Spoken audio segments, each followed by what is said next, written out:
Halo guys. Halo guys. Jadi kali ini kita udah ada di Warung Sastra. Yeay. Dan sekarang kita lagi ada di ruangan baca dari Warung Sastra. Dan di sini tuh tempatnya menarik banget. Yes. Karena di sini ada sofa dan kebetulan di depan kita ada TV. Ada TV. Jadi kayak bener-bener nih rumah pribadi ya berarti ya, jadiin perpustakaan umum dan Vibes-nya ini kayak kamar kita. iya homey banget Homey ya, banget. homey banget. Dan di sini kalau misalnya kalian teman-teman bisa lihat, ini banyak banget buku-bukunya, Yes. macam-macam ya genrenya ya, Li ya. Dan sekarang aku lagi pegang buku Karena Kau Manusia Sayangi Manusia. Dan kalau misalnya aku nih lagi megang buku Tamasya Bola judulnya. Wow. Jadi di sini tuh koleksi bukunya banyak teman-teman dari sosial politik, dari sejarah, Yes. ensiklopedia, dan buku-buku fiksi pun bahkan di sini ada. Betul banget. Dan di sini tuh menariknya mereka punya kayak menu andalan. Jadi mereka ada restoran juga di sini, Yeah. ada kopi juga. Dan menu andalan tuh penyetan. Wow. Penasaran jadi gak sih? konsep mereka nih kayak buku, kopi. Penyetan. Iya. Wow. Buku kopi penyetan. Penasaran gak sih? Masa teman gak sih? Pengen nyobain juga gak sih? Iya. Ya udah, oke. Stay tune terus. Dadah. Selamat siang Mas. Selamat siang. Nama aku Lili. Nama aku Kevin. Kita dari Kader Literasi sama Kisendang Wisma Harjo. Di sini mau wawancara. Dengan Mas siapa? Andre Oh, dari Andre. Warung Sastra. Oke. Itu aja? Iya. Jadi di Warung Sastra ini tuh apa sih Mas? Maksudnya kayak mereka tuh konsepnya apa? Gitu. Oh, iya. Warung Sastra sendiri sebenarnya kita mulai dari toko buku online. Seiringnya perjalanannya waktu kita membuka toko fisik yang dengan tujuan untuk pengembangan branding. Harapannya kita tidak hanya menjual buku saja, tapi kita membuka ruang buat teman-teman ada event-event diskusi buku, baca puisi yang tujuannya untuk memadai teman-teman komunitas yang suka literasi ya, buku. Iya. Oke. Terus Jadi untuk program-programnya tadi yang ada komunitas buat baca-baca buku, terus ada ngulik buku, itu berarti yang malam buku ini ya? Malam buku dia kita tujukan untuk buku-buku yang baru rilis 1 atau 2 tahun sebelum terbaru. Oke. Terus dibedahkan kita bisa hadirkan penulisnya, editornya, atau penerjemahnya. Oke. Terus kalau aku lihat-lihat dari Instagramnya, dari akun Twitter dan lain-lain itu ditulis itu kayak buku, kopi, dan penyetan. Iya. Oh iya. Ini apa sih konsepnya buku, kopi, dan penyetan itu? Ini tagline kami sejak kami buka toko fisik di sini di tahun 2022, kita punya tagline buku, kopi, penyetan. Buku kita bertujuan untuk menyebarkan buku ke seluruh Indonesia dengan konsep toko buku ini. Kopi biasanya kan buku kopi senja ya. Iya. Kita ingin branding kalau di toko buku itu kita bisa makan penyetan. Oh. Penyetan juga budaya Indonesia. Kayak Iya. di sini jual penyetan ya? Iya, penyetan ayam, telur. Kopi itu bisa jadi teman-teman baca buku di sini sambil ngopi. Kalau lapar bisa makan penyetan. Iya. Ya. Awalnya mungkin bisa milih makanan penyetan itu ada filosofinya atau Gak ada sih. Nggak ada ya? Ini makanan penyetan, kopi itu lebih dekat ke masyarakat. Oh, umumnya iya. ya. Kan nggak semua orang juga tahu warung sastra itu apa. Iya. Dan nggak semua orang juga datang ke sini mau beli buku atau apa. Ada opsi lainnya selain beli buku, yaitu makan penyetan atau kopi. Kita juga menyediakan perpustakaan untuk baca di tempat. Iya. Kan. Iya. Terus kalau dilihat dari sosial media tuh Warung Sastra kan cukup aktif juga tuh Mas. Iya, Gimana iya. sih strategi konten harian di media sosialnya itu untuk berkontribusi terhadap pertumbuhan Warung Sastra sendiri gitu? Kalau kita di sosial media, terutama di Instagram, kita punya target harian minimal 9 sampai 12 konten sehari. Oh. Baik itu konten video atau istilahnya itu feed. Oh Nah, iya. feed. Kita akan desain, kan kita menjual hampir 5.000 sampai 10.000 judul buku, yang itu ada 12 konten sendiri itu sebenarnya kurang. Nah, makanya kita push terus. Iya. Selain itu kalau di TikTok kita punya target 3 video untuk di-upload dan dipromosikan. Itu yang bikin konten video dan lainnya tuh Mas Andre sendiri? Iya, sama Oh. Bagus teman saya Oh. berdua. Tim kita tuh cuma 4 orang. Ada chefnya 1, baristanya 1, tim konten dan promo saya dan Bagus. Oh. Tim kecil lah. Iya. Ya. Terus gimana sih hubungan Warung Sastra ini sama penerbit-penerbit lokal, penulis-penulis lokal yang dalam hal kayak distribusi sama promosi buku gitu? Oh iya iya, kalau secara hubungan sih oke. Nah, kita dengan penerbit itu ada hubungan konsinyasi. Konsinyasi itu adalah titip jual. Oh. Jadi hampir 70% buku yang di sini itu adalah buku-buku yang titip jual oleh penerbit. Oh. Itu salah satu kerjasama yang kita lakukan oleh penerbit. Salah duanya ada yang kita beli putus. Kita beli buku yang berdasarkan kurasi kami cocok, itu kita beli putus. Dijual lagi gini. Dijual lagi. Mungkin ini 30% lah di sana. Dan selain itu yang ketiga kita kerjasama dengan mengadakan malam buku, berkolaborasi. Kita menawarkan event kami ke penerbit-penerbit kalau kita ada program malam buku, bahas karya, malam puisi untuk aktif berpartisipasi di situ. Kalau boleh tahu nih Mas, ini kan lokasinya ada di pemukiman warga ya, di tengah-tengah pemukiman warga. Nah, gimana sih tanggapan respon masyarakat di sekitar sini pas baru-baru buka nih, Warung Sastra buka di tengah pemukiman masyarakat, gimana tanggapannya? Oh ya, respon yang pertama, buku masih laku toh? Pertanyaannya langsung buku masih laku, Pak? Iya, kan Warung Sastra tetap dikenal sebagai toko buku ya. Iya. Dan masyarakat pada umumnya, awam, itu akan menanyakan, oh masih ada yang beli buku toh? Iya. Ya, itu kan respon yang pasti akan ada dan kami juga cukup terkejut ya. Terus yang kedua, ini tuh bisa dipinjam nggak? Jadi kan kita makanya menyediakan perpustakaan buat masyarakat bisa baca di area Warung Sastra lah minimal. Terus yang ketiga tuh mereka malah senang karena dengan adanya buku di lingkungan warga itu menghadirkan hal yang positif buat mereka. Tidaknya pemuda-pemuda atau anak-anak mereka tuh bisa main ke Warung Sastra, bisa baca buku anak atau bisa berdiskusi di sini. Ya, arahnya lebih ke hal-hal yang positif sih kalau buku hadir di tengah-tengah pemukiman warga. Jadi seiring berjalannya waktu, masyarakat yang ada di sekitar sini tuh bisa menerima adanya Warung bisa Sastra gitu ya. Akhirnya bisa menerima.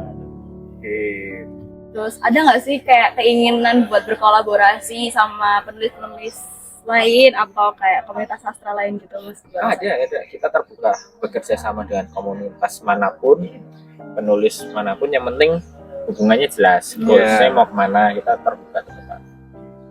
Kita sebenarnya kalau untuk penulis yang sudah hadir di Warung Sastra untuk mengadakan event ini mungkin udah ratusan, karena kan setiap kita malam buku sudah terlaksana 65 episode. Oh, yang di komunitas itu ya? Satu episodenya nanti ada dua penulis, ada 2 penerjemah dari Pak Faiz, Pak Rudi Faiz sampai Natasha Rizky. Bahkan penulis dari Brazil, Belanda, Madagaskar pun pernah kami hadirkan ke sini. Berarti promosinya udah benar-benar sampai global gitu. Iya, karena kan beberapa kayak penulis Belanda misalkan dia nulis Lebih Putih Dariku. Kebetulan dia ngisi di UGM. Nah, kontak penerbitnya bisa nggak ke Warung Sastra? Oh bisa. Gitu. Jadi kadang skalanya nggak kerjasama dengan penerbit, bahkan kita dengan kampus juga terbuka untuk mengadakan kolaborasi. Terus bisa nggak sih Mas, tadi kan ada disebutin tuh ada malam buku sama malam puisi, bisa nggak sih dijelasin satu-satu tuh apa sih? Oh iya, kalau malam buku kan tadi lebih konsennya ke ruang terbuka tentang launching buku atau membahas buku baru yang 1, 2, bahkan 3 tahun terakhir. Kita hadirkan malam buku berdasarkan keresahan kami, karena 5 tahun terakhir itu diskusi buku terutama di Jogja itu hampir berkurang yang diadakan di toko buku atau di lingkup-lingkup literasi lainnya. Jadi kita ingin ada malam buku ini untuk mewadahi buku. Pengen buku tuh diobrolin lagi lah. Jadi nggak cuma buku baru terbit nggak dibicarain. Pengennya buku terbit kita bicarakan rame-rame. Terus kalau malam puisi itu kita eventnya mungkin kita laksanakan 1 bulan atau 2 bulan sekali. Targetnya buat pengunjung Warung Sastra membaca puisi rame-rame di sini. Bahkan pesertanya mungkin bisa sampai 30 sampai 50 orang. Yang 50-50-nya baca puisi semua. Itu baca puisinya tuh karyanya sendiri atau bisa karya sendiri, bisa buku puisi yang kita sediakan, atau mereka baca dari internet. Sudah ada penulis misalkan Rendra gitu. Oh yaudah siap dengan itu. Itu kayak gitu tuh daftar dulu apa gimana? Nggak Langsung pernah. aja pas Kita acaranya cuma aja? ngasih poster, nggak ada pengumuman daftar atau apa. Ini nanti datang dengan Datang. sendirinya. Menarik guys. Itu malam puisi ya. Ya. Iya. Nanti kalau di bulan Ramadan ganti nama puasa puisi. Oh, ada jadi ganti-ganti nama nama lagi. sesuai event gitu ya. Sesuai tema di bulan itu Oh, ya. iya. Ya kecuali Ramadan kan emang bulan puasa Iya. ya. Dan kita juga ini. Kayak malam buku nanti kalau di bulan puasa kita ganti nama Dansa, Dansa. Ramadan Sastra. Wow. Oh iya, Ramadan Sastra ada singkatannya. Iya, iya, Dansa. Itu udah berlangsung 4 episode kali Oh. Iya. selama Oke. bulan Ramadan di sini. Baru Terus- tahun ini atau dari tahun Udah terkolektif. Oh, oke. Kan bulan puasa tuh 1 bulan full Iya. ya. Biasanya di bulan itu 2 kali event. Oh. Ya bahasnya kadang ada yang berat ya, misalkan membaca dansa yang kemarin itu ada sejarah fiskal dan kebijakan pemerintah. Itu kan enggak Iya. berat banget ya. Iya. Terus ada bukunya Pak Susilo Tur Iya. yang tentang renungan milenial. Beliau juga hadir di sini. Wow. Pak Sus. Iya. Terus ada Bakar, bahas karya. Sekali ya. Itu untuk teman-teman, entah itu penulis pemula atau punya karya dalam segi terjemahan, esai, kumpulan cerpen atau puisi, tapi belum terbit dimanapun atau sudah terbit, tapi pengen dibahas rame-rame, tapi itu lebih intim. Biasanya kuotanya 20-25 orang Jadi lebih maksimal, sedikit. lebih sedikit. Dan 25 orang itu nanti akan mengomentari karya tersebut. Jadi sering kasih masukan dan saran gitu Iya, ya, Mas? betul. Oh. Itu bahas karya, konsepnya lebih berbeda dan lebih intim. Itu sih kayaknya ya punya kami. Apalagi yang kita tanyain. Apa lagi ya? Buat anak-anak di zaman sekarang kan mereka untuk akses untuk literasi itu kan terbatas ya Mas, maksudnya nggak terlalu banyak juga. Gimana sih cara meningkatkan literasi di anak-anak zaman sekarang biar mereka tuh semakin kayak, oh aku tuh suka banget sama baca buku, aku tertarik banget sama yang namanya bidang literasi gitu Mas. Kalau untuk itu sih kita nggak bisa berkomentar banyak ya. Iya. Tapi yang jelas usaha kita adalah melalui konten-konten kami Iya. di sosial media. Toh biasanya orang yang udah tahu warung sastra biasanya biasa baca buku pasti dan tertarik dengan buku formal itu. Kalau untuk meningkatkan literasi kayaknya lebih ke jatahnya pemerintah sih. Iya sih Mas. Kebijakan Iya. kayak misalkan ongkir itu kan sebenarnya kalau kita Ngaruh ya? kirim ke luar pulau Jawa kan mahal banget. Iya. Atau kebijakan pajak. Iya. Kalau itu kan sebenarnya dari pemerintah sendiri ya. Kita sebenarnya sudah mengusahakan lewat konten dan Iya. Intinya udah dari kita sudah mengusahakan gitu ya. Iya. Buat ngadain ada tempat literasi kayak gini. Terutama dengan event-event ini kan sebenarnya menggairahkan masyarakat sekitar untuk aktif di lingkungan literasi. Bahkan setiap dari 65 episode malam buku, kita mungkin 90%-nya pesertanya ganti. Tergantung buku apa yang dibahas. Sampai di level itu. Jadi memang masyarakat itu tergantung minat genre bukunya apa, Apa? jadi beda-beda Iya. gitu ya. Genrenya apa?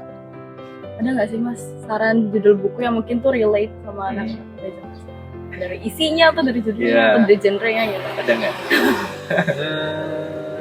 Apa ya?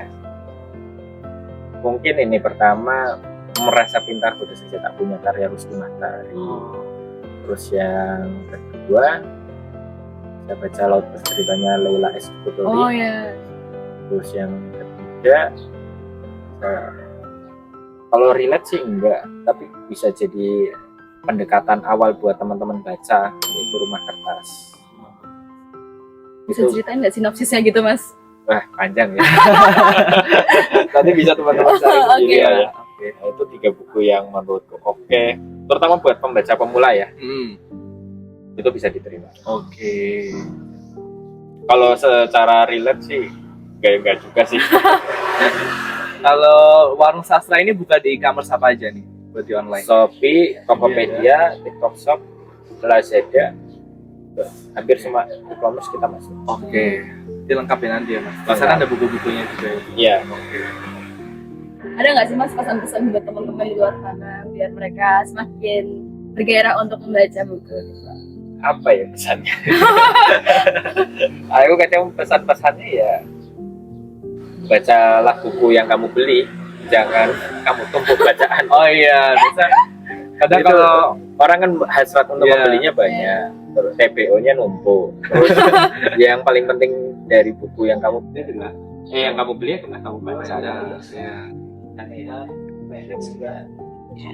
Oh iya. Iya, ya. Daripada kamu numpukin buku bacaan Iya, yang kadang- kamu beli, yang mending kamu baca dulu. Iya. Dan baca nggak harus beli buku sih, bisa ke perpustakaan. Iya. Itu tergantung kemauan kita untuk membaca. Hmm. Ya jangan meninggalkan membaca sih. Iya. Oke.